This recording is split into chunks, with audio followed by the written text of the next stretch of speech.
चला आता आपण निघालेलो आहोत पोहण्यासाठी।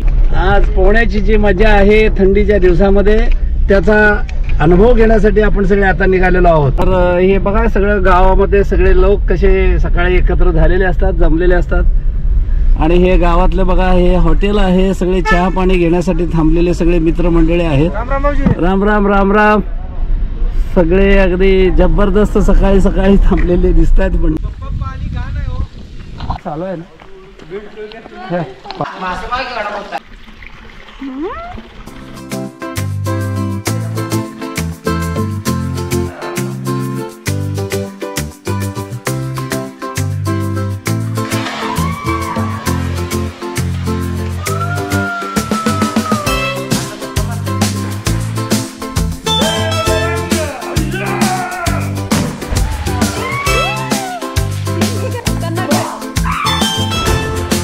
चल चल चल चल चल।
आनंद कसा घेतचा व्हिडिओ आवडला असेल तर लाईक करा, चॅनेलला सबस्क्राईब करा।